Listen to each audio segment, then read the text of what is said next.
What's up, YouTube? Welcome back to Celio's Network for the best decks in the Pokemon trading card game in April 2022. In this video, we'll be looking at 10 different archetypes that I think are the very best in standard format. I will have deck lists for each of the archetypes, and we will also talk about the positive attributes and negative attributes as to why or why not choose one of these decks for your next tournament. Before we get into the video, shout out to my sponsors, PotownStore.com, the best place to get PTCGO codes, and Card Trooper Games, where you can find physical Pokemon TCG product like booster boxes and Elite Trainer boxes. You can use code CELIO for 5% off at both of those websites, and it also helps me out, so I greatly appreciate it. Please check out Beast Coast Pokemon. That is a collaborative YouTube channel focused around Pokemon content. Myself, Aaron Cybertron Zhang, James Beck, and Chaotic Meatball all make content together over there. There's a really good one with Henry Brand, and also another one where Aaron and I opened up packs and then made Pokemon Showdown teams out of our pools. And lastly, PokemonCard.io, where you can share and view Pokemon TCG deck lists. Links for all of that will be in the description down below, and remember to subscribe to this channel for daily Pokemon TCG content. Now let's get into the top 10 decks for April in the Pokemon trading card game. Number 10 is going to be Arceus VSTAR with Duraludon VMAX. The good things about this deck include that it's very good against special energy reliant decks due to Duraludon VMAX's Skyscraper ability. That reads, prevent all damage done to this Pokemon by attacks from your opponent's Pokemon that have special energy attached. So if you come up against a deck that is only playing special energy and they have no way to get through that effect, that's going to be a really easy match for you. Arceus V-Star Duraludon also has a pretty easy to learn strategy, since you'll be attacking with either Arceus V-Star or Duraludon VMAX. They each have one attack. It's not too difficult to learn when you should be attacking with each of the Pokemon. Duraludon VMAX has no weakness printed on the card, so that's a really nice attribute, and Arceus V-Star helps make the deck consistent. There had been Duraludon VMAX decks prior to Arceus being released, but Arceus really helps Duraludon VMAX function at its best, like it does with a lot of other V and VMAX Pokemon. Reasons why you might not want to play this deck. Most popular decks now have a way around the Skyscraper ability. Mew has basic energy in some lists, and it also has the Max Miracle attack that can go through effects. Arceus decks have backup attackers that can use basic energy, or they can just use Path to the Peak to get around Skyscraper.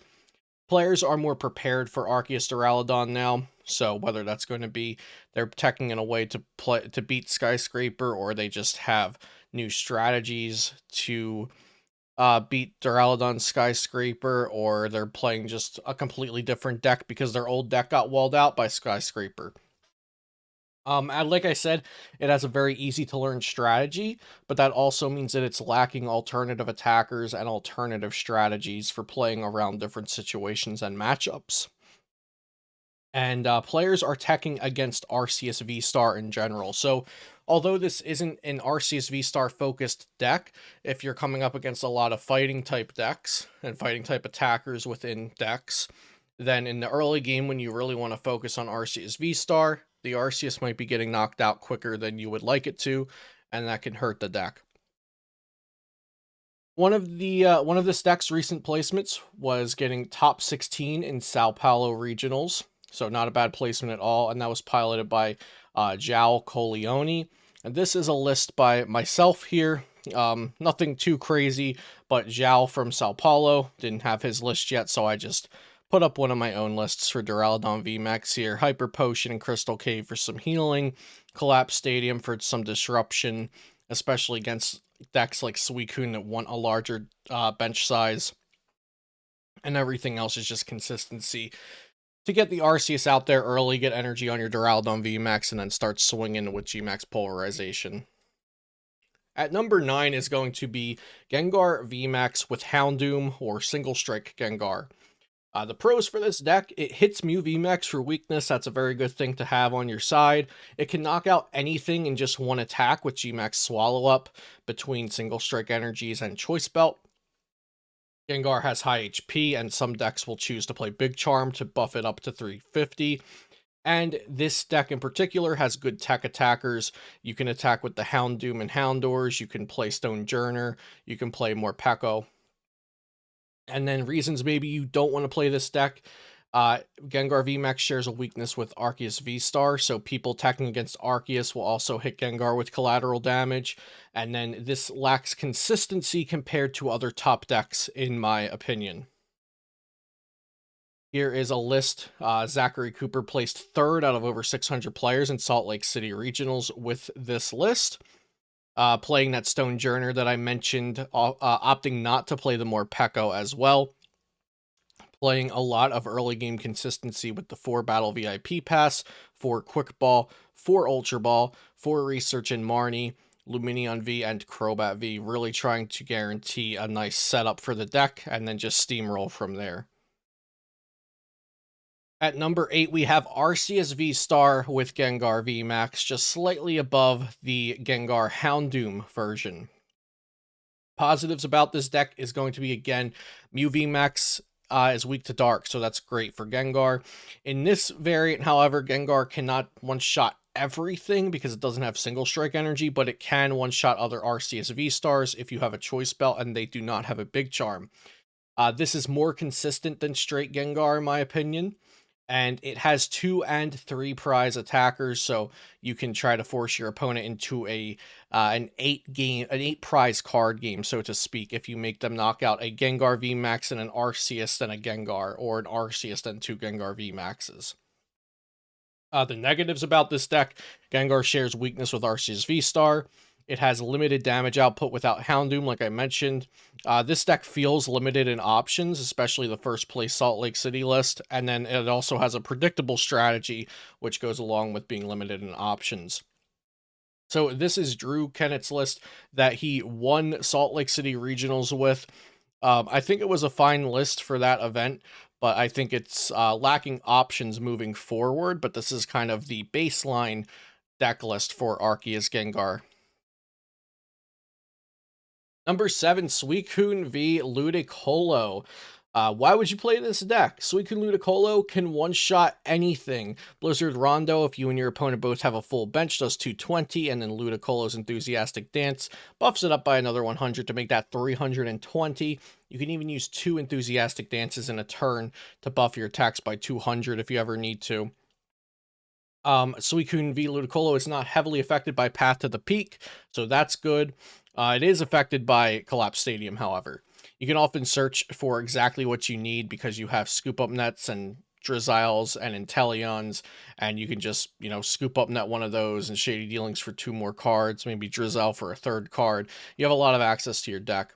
And then your main attacker doesn't have to evolve. The previous 3 decks we looked at, Gengar VMAX, Arceus V-Star, Duraludon VMAX, and Gengar Houndoom, the main attackers in all of those had to evolve. Actually, all of the attackers in all of those had to evolve, really. Your Arceus, your Duraludon, your Gengar VMAX.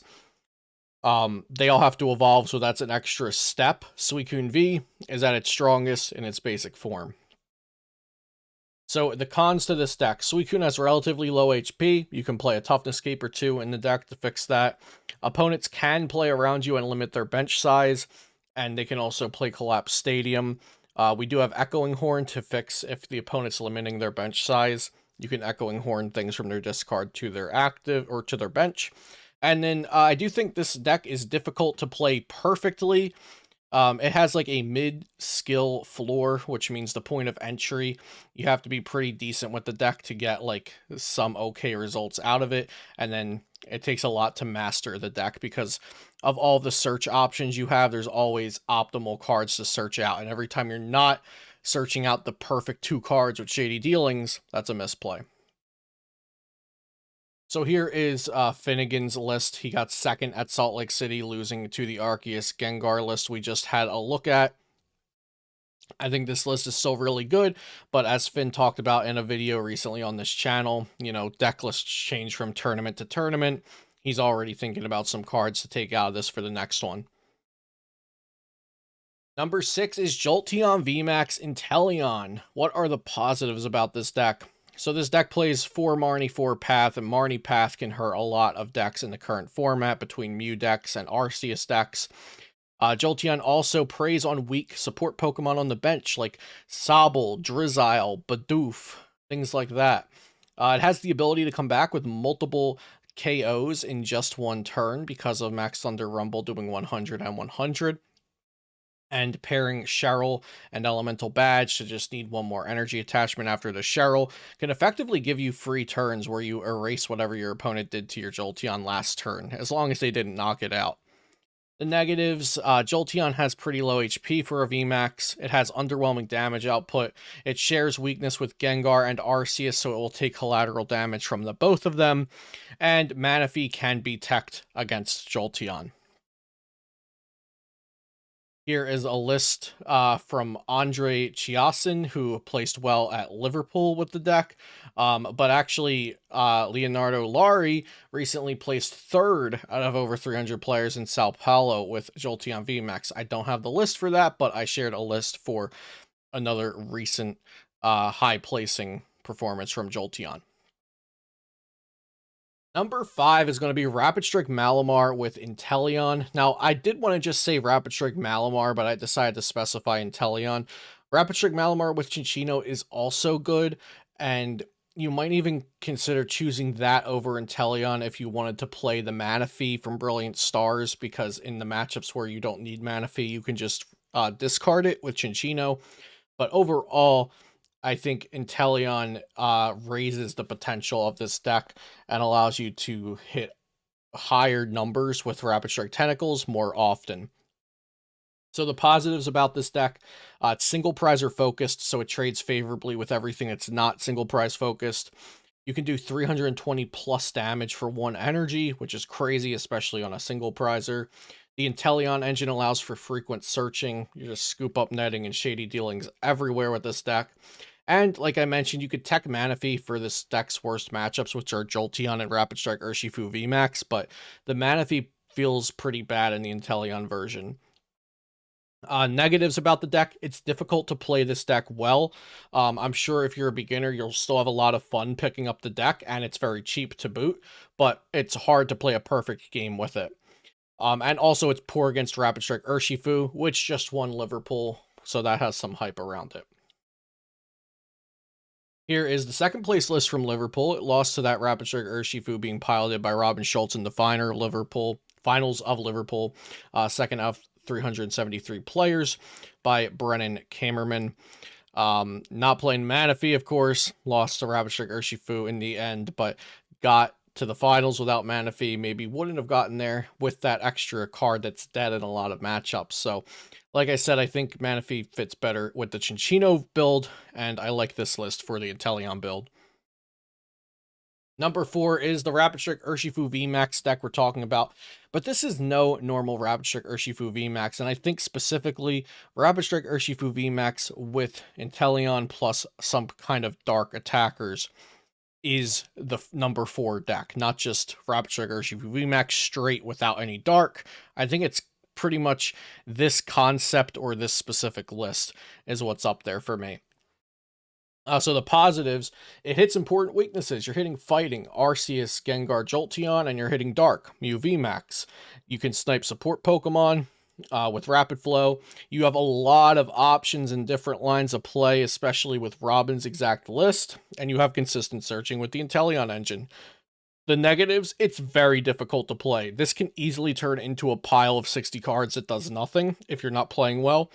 And it lost its novelty because the deck is all over the internet now, so people can be a little bit more prepared for it. And here is Robin's list. Like I said, very difficult to play. There's a lot going on here. I believe there's 22 single card inclusions here, cards that just have one copy. Like the Hoopa, the Snorlax, the Moltres, and all those supporters that you got going on there. But that means you have a lot of options. You just need to manage your resources and keep all the options in mind to play a really well played game with this deck. Number 3 is going to be Arceus VSTAR Inteleon Birds. Now, this is the Toolbox kind of style of Arceus. This only includes a 2/2 Arceus, so very different than straight Arceus. The positives of this deck: it hits important weaknesses, fighting in dark. It has consistent searching with Inteleon plus Arceus. It can continue to be teched and improved upon, and it is adaptable in-game to scenarios and matchups. The negatives: it's difficult to play, but not, I wouldn't say it's as difficult as the Rapid Strike Urshifu VMAX deck. And if you're banking on Galarian Zapdos being your answer in the mirror, mirrors can tech the Dunsparce that removes colorless fighting weakness from colorless Pokemon. So keep in mind you may have to adapt and change your strategy if the opposing Arceus deck does have a Dunsparce in it.